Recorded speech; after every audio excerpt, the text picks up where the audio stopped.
ಇವತ್ತಿಂದ 25 ವರ್ಷಗಳ ಹಿಂದೆ ಒಬ್ಬ ಬ್ರಿಲಿಯಂಟ್ ವಿಜ್ಞಾನಿ ಜನನ ಹೊಂದಿದ್ದರು. ಅವರನ್ನ ಕೆಲವರು ದೇವರ ಸ್ವರೂಪ, ಮನುಷ್ಯತ್ವದ ಉದ್ಧಾರಕ ಕೂಡ ಅಂತ ಹೇಳ್ತಾರೆ. ಆ ಮಹಾನ್ ಪುರುಷನ ಹೆಸರು Gautama, the Buddha, the enlightened one. ನಮಗೆಲ್ಲ ಗೊತ್ತಿರುವ ಹಾಗೆ ಗೌತಮ ರಾಜನ ಮಗನಾಗಿದ್ದರು ಮತ್ತು ಸ್ವತಃ ತಾವು ಕೂಡ ಒಬ್ಬ ರಾಜ ಆಗಿದ್ದರು. ಅದಕ್ಕಾಗಿ ಜೀವನದ ಮೊದಲ 29 ವರ್ಷ ಅರಮನೆ ವೈಭವದಲ್ಲೇ ಬೆಳೆದಿದ್ದರು. ಒಂದು ದಿನ ಸಿದ್ಧಾರ್ಥ ಅವರು ರಥದಲ್ಲಿ ಕುಳಿತುಕೊಂಡು ಅವರ ರಾಜ್ಯದ ಭ್ರಮಣ ಮಾಡಬೇಕಾದ್ರೆ ಅವರು ಒಬ್ಬ ಸತ್ತ ವ್ಯಕ್ತಿಯನ್ನು ನೋಡ್ತಾರೆ. ಅದು ಎಂತ ಪರಿಣಾಮ ಸಿದ್ಧಾರ್ಥನ ಮೇಲೆ ಆಯ್ತು ಅಂದ್ರೆ ಅವರು ತಮ್ಮ ಎಲ್ಲಾ ರಾಜ್ಯಾಧಿಪತಿಯನ್ನು ಬಿಟ್ಟು ಸತ್ಯ ಹುಡುಕುವುದಕ್ಕೋಸ್ಕರ ಸನ್ಯಾಸ ಪಡೆದುಕೊಳ್ತಾರೆ.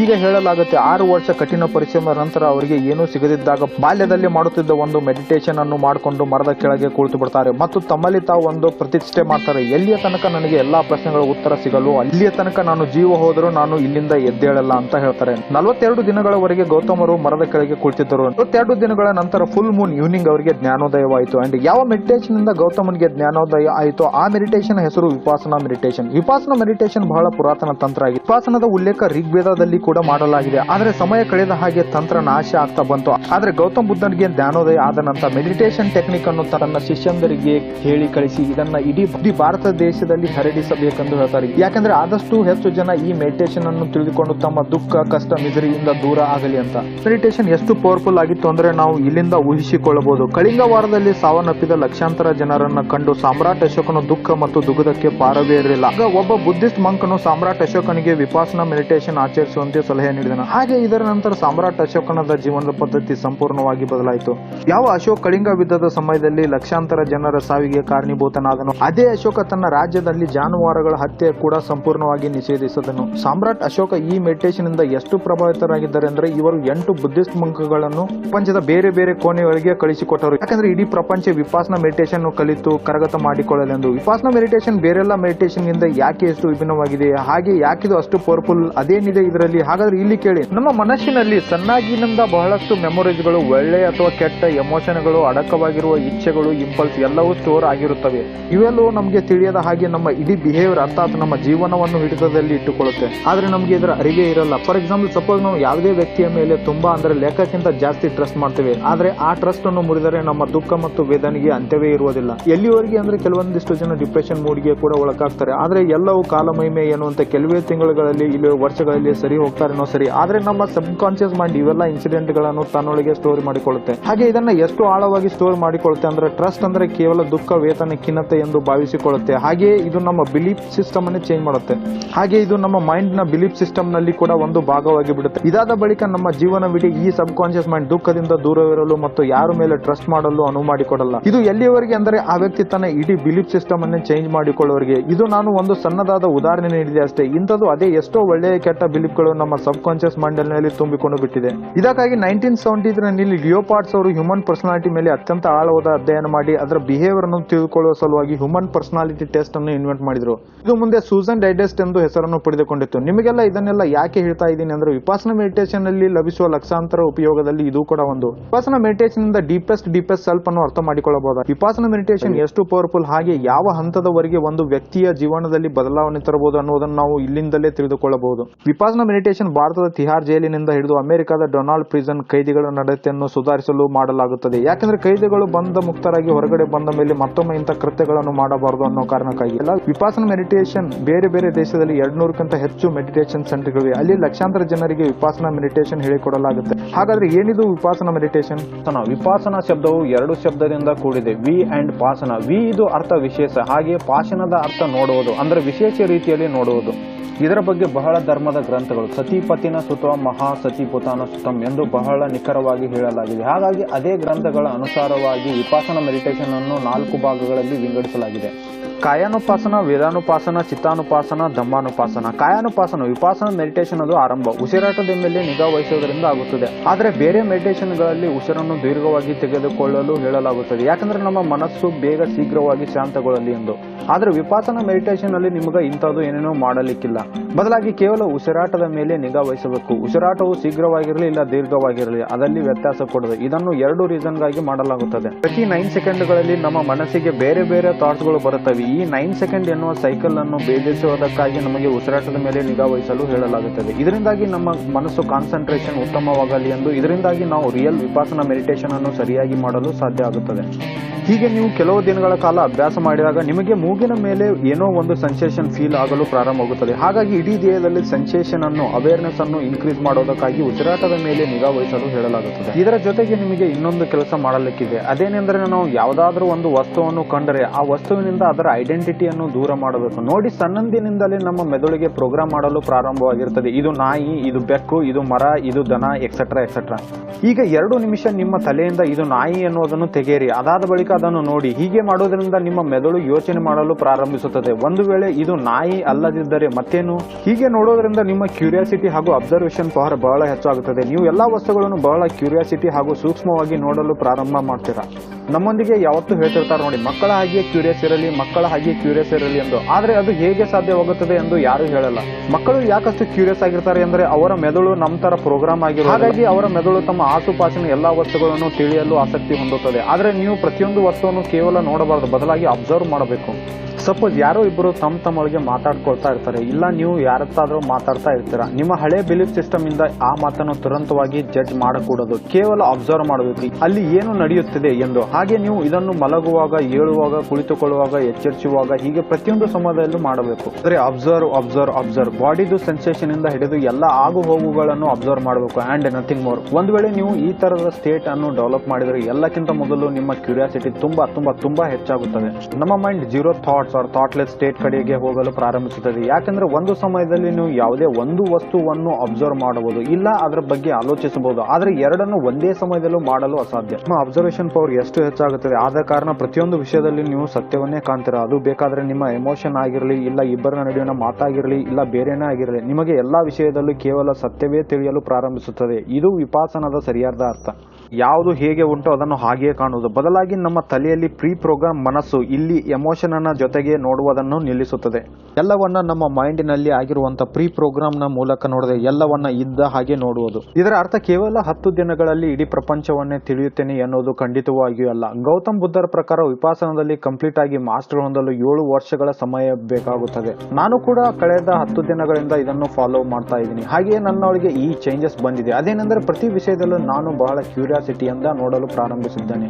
ಪ್ರತಿ ವಸ್ತುವನ್ನು ನೋಡಿ ನನಗೆ ಗ್ರಾಟಿಟ್ಯೂಡ್ ನ ಫೀಲಿಂಗ್ ಬರಲಾರಂಭಿಸಿದೆ. ಯಾಕಂದ್ರೆ ನಾನು ನನ್ನ ಮನಸ್ಸಿನಿಂದ ಹೊರಬಂದು ನನ್ನ ಸುತ್ತಮುತ್ತಲಿನ ಪ್ರಪಂಚವನ್ನು ಅಬ್ಸರ್ವ್ ಮಾಡಲು ಪ್ರಾರಂಭಿಸಿದ್ದೇನೆ. ಯಾಕಂದ್ರೆ ಇದು ಬಹಳ ಸುಂದರವಾಗಿದೆ. ಪುರನೇ ಎಕ್ಸ್ಪೀರಿಯನ್ಸ್ ಆದಂದ್ರೆ ನನಗೆ ಫೀಲ್ ಆಗ್ತಾ ಉಂಟು that I know nothing about this vast universe. ನೆಲದ ಮೇಲೆ ಬಿದ್ದಿರೋ ಕಲ್ಲೊಂದನ್ನು ಎತ್ತಿ ಇದು ಕಲ್ಲು ಎನ್ನುವುದು ಬಹಳ ಸುಲಭ. ಆದ್ರೆ ಅದೇ ಕಲ್ಲಿನಿಂದ ಅದರ ಐಡೆಂಟಿಟಿಯನ್ನು ತೆಗೆದು ಗಂಟೆಗಟ್ಟಲೆ ಆ ಕಲ್ಲನ್ನು ನೋಡಿದರೂ ಕೂಡ ನಿಮಗೆ ತಿಳಿಯದು ಹೋಗುತ್ತದೆ ಇದು ಏನೆಂದು.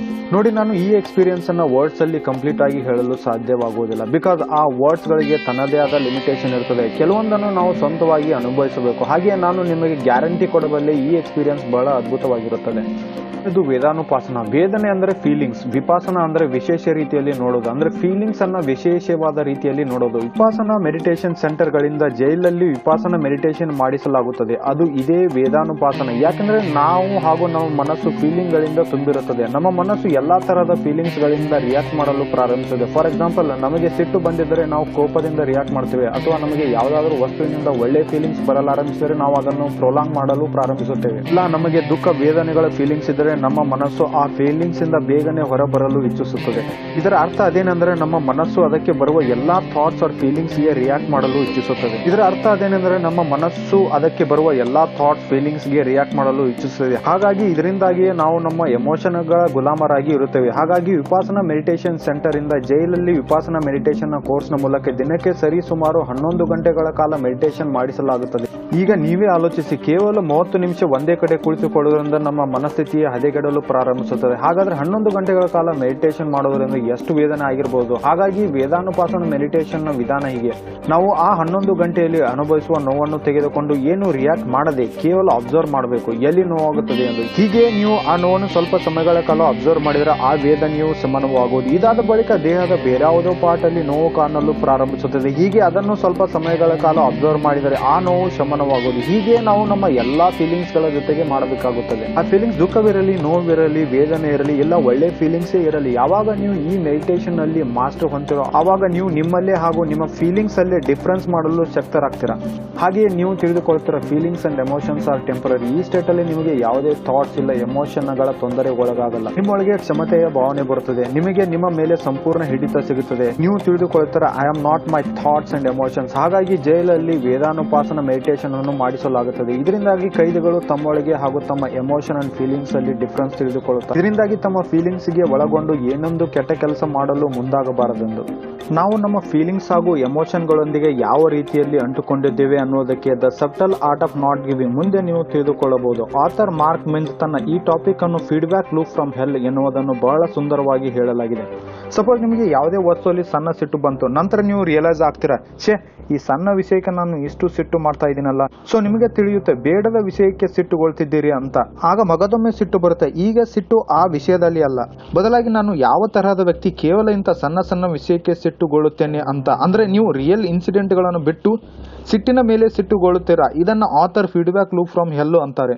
ವೇದಾನುಪಾಸನ ಪ್ರಕಾರ ಯಾವಾಗ ನಿಮಗೆ ಸಿಟ್ಟು ಬರುತ್ತದೆಯೋ ಆ ಸಿಟ್ಟಿಗೆ ರಿಯಾಕ್ಟ್ ಮಾಡೋ ಬದಲು ಅದನ್ನು ಅಬ್ಸರ್ವ್ ಮಾಡಿ ಅಂತಾದ್ರೆ ನೀವು ಈ ಫೀಡ್ಬ್ಯಾಕ್ ಲೂಪ್ ಫ್ರಮ್ ಹೆಲ್ ಇದರಿಂದಾಗಿ ದೂರ ಹೋಗ್ತೀರಾ. ಇದರಿಂದಾಗಿ ದಿನೇ ದಿನೇ ನಿಮಗೆ ನಿಮ್ಮ ಮೇಲೆ ಕಂಟ್ರೋಲ್ ವೃದ್ಧಿಸುತ್ತದೆ. ಮೂರನೇದು ಚಿತ್ತಾನುಪಾಸನ. ಚಿತ್ತ ಅಂದರೆ ಮನ ಹಾಗೂ ವಿಪಾಸನ ಅಂದರೆ ವಿಶೇಷ ರೀತಿಯಲ್ಲಿ ನೋಡುವುದು, ಅರ್ಥಾತ್ ಮನಸ್ಸನ್ನು ವಿಶೇಷ ರೀತಿಯಲ್ಲಿ ನೋಡುವುದು. ನಾನು ಈ ವಿಡಿಯೋ ಸ್ಟಾರ್ಟಿಂಗ್ ಅಲ್ಲೇ ಹೇಳಿದ್ದೆ, ನೀವು ವಿಪಾಸನ ಮೆಡಿಟೇಷನ್ ಇಂದಾಗಿ ನಿಮ್ಮ ಡೀಪೆಸ್ಟ್ ಸೆಲ್ಫ್ ಅನ್ನು ಕಾಣುತ್ತೀರಾ ಅಂತ ಹೇಳಿ. ಇದು ಈ ಚಿತ್ತಾನುಪಾಸನ ಸಹಾಯದಿಂದ ನಿಮ್ಮ ಡೀಪೆಸ್ಟ್ ಸೆಲ್ಫ್ ಅನ್ನು ತಿಳಿಯುತ್ತೀರಾ. ಯಾಕೆಂದ್ರೆ ಚಿತ್ತಾನುಪಾಸನ ಅಂದ್ರೆ ಮೈಂಡ್ ನ ಕಂಟಂಪ್ಲೇಷನ್. ನಾನು ನನ್ನದೊಂದು ವಿಡಿಯೋದಲ್ಲಿ ಹೇಳಿದ್ದೆ, ನಮ್ಮ ಮನಸ್ಸಿನಲ್ಲಿ ದಿನಕ್ಕೆ ಸರಿಸುಮಾರು 1 ಮಿಲಿಯನ್ ಥಾಟ್ಗಳು ಬರುತ್ತೆ.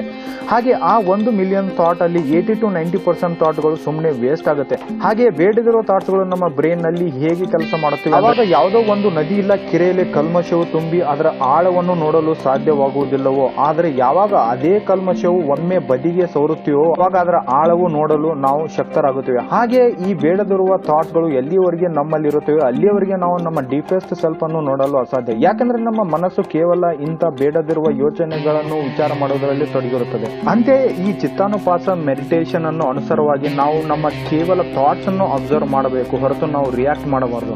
ಈಗ ಆ ಥಾಟ್ಸ್ ನೆಗೆಟಿವ್ ಆಗಿರ್ಬೋದು, ಇಲ್ಲ ಬಹಳ ಪಾಸಿಟಿವ್ ಆಗಿರ್ಬೋದು, ಆದ್ರೆ ನಾವು ಆ ಥಾಟ್ಸ್ ಗಳಿಗೆ ಯಾವುದೇ ರಿಯಾಕ್ಷನ್ ಮಾಡಕೂಡದು. ಕೆಲವೇ ದಿನಗಳಲ್ಲಿ ನೀವು ತಿಳಿದುಕೊಳ್ಳುತ್ತೀರಾ ನಿಮಗೆ ಯಾವ ರೀತಿಯ ಥಾಟ್ಸ್ ಗಳು ಬರುತ್ತದೆ ಎಂದು. ನಿಮಗೆ ಇದು ಕೂಡ ತಿಳಿಯುತ್ತದೆ ಅವುಗಳಲ್ಲಿ ಯಾವುದು ಅಗತ್ಯ ಯಾವುದು ಅನಗತ್ಯ. ಹಾಗೆ ಯಾವಾಗ ನಿಮ್ಮ ಅಬ್ಸರ್ವೇಷನ್ ಆಳವಾಗುತ್ತಾ ಹೋಗುತ್ತದೆಯೋ ಅವಾಗ ನೀವು ನಿಮ್ಮ ಮನಸ್ಸಿನ ಹ್ಯಾಬಿಟ್ಸ್ ಪ್ಯಾಟರ್ನ್ ಗಳನ್ನು ತಿಳಿದುಕೊಳ್ಳುತ್ತೀರಾ. ನಿಮ್ಮ ಮನಸ್ಸಿನ ಇಂಪಲ್ಸ್, ನಿಮ್ಮ ಮನಸ್ಸಿನ ಕ್ರೇವಿಂಗ್ಸ್ ತಿಳಿದುಕೊಳ್ಳಲು ಪ್ರಾರಂಭಿಸುತ್ತೀರಾ. ನೋಡಿ, ಈ ಎಲ್ಲಾ ಥಾಟ್ಸ್ ಅನ್ನು ನೀವು ಕೇವಲ ಅಬ್ಸರ್ವ್ ಮಾಡುತ್ತಾ ಹೋಗಿರಿ. ಹಾಗೆಯೇ ಕ್ರಮೇಣ ಈ ಎಲ್ಲಾ ಥಾಟ್ಸ್ ನಿಮ್ಮ ಮನಸ್ಸಿನಿಂದ ದೂರವಾಗಲು ಪ್ರಾರಂಭಿಸುತ್ತದೆ. ಹಾಗೆಯೇ ನಿಮಗೆ ತಿಳಿಯುತ್ತದೆ even I am not my thought. ಹಾಗೆಯೇ ನಿಮ್ಮ ಅಬ್ಸರ್ವೇಷನ್ ಬಹಳ ಆಳವಾಗುತ್ತದೆ. ನೀವು ಜೀರೋ ಸ್ಟೇಟ್ ಕಡೆಗೆ ತಲುಪುವಿರಿ. ಅಲ್ಲಿ ತಲುಪಿದ ಮೇಲೆ ನಿಮ್ಮ ಲೈಫ್ ಅಲ್ಲಿ ಚಮತ್ಕಾರದ ಬದಲಾವಣೆ ಪ್ರಾರಂಭವಾಗುತ್ತದೆ.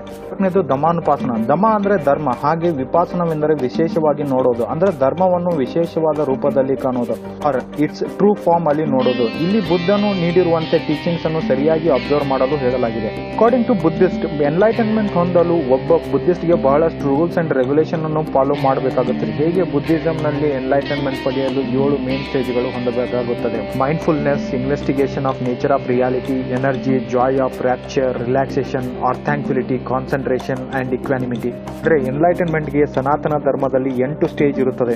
ಯಮ್, ನಿಯಮ, ಆಸನ, ಪ್ರಾಣಾಯಾಮ, ಪ್ರತ್ಯಾಹಾರ, ಧಾರಣ, ಧ್ಯಾನ ಮತ್ತು ಸಮಾಧಿ. ಹೀಗೆ ಬೇರೆ ಬೇರೆ ಧರ್ಮಗಳಲ್ಲಿ ಅವರದೇ ಆದ ಬೇರೆ ಬೇರೆ ರೂಲ್ಸ್ ಅಂಡ್ ರೆಗ್ಯುಲೇಷನ್ ಗಳು ಇರುತ್ತದೆ. ಉದಾಹರಣೆ ಭಕ್ತಿ ಯೋಗ, ಧ್ಯಾನ ಯೋಗ, ಕರ್ಮ ಯೋಗ, ಕ್ರಿಯಾ ಯೋಗ. ಹೀಗೆ ಇವುಗಳನ್ನು ಆಚರಿಸಿ ಒಬ್ಬ ವ್ಯಕ್ತಿಯು ವಿಲೀನನಾಗುತ್ತಾನೆ. ಹೀಗೆ ಬೇರೆ ಬೇರೆ ಧರ್ಮಗಳಲ್ಲಿ ಅದರದೇ ಆದ ಬೇರೆ ಬೇರೆ ರೂಲ್ಸ್ ಅಂಡ್ ರೆಗ್ಯುಲೇಷನ್ ಗಳು ಇರುತ್ತದೆ. ಈ ಮಾತಿನಿಂದ ನನಗೆ ಸ್ವಾಮಿ ವಿವೇಕಾನಂದರ ಜೀವನದಲ್ಲಿ ನಡೆದಂತಹ ಒಂದು ಘಟನೆ ಒಂದು ನೆನಪಿಗೆ ಬಂತು.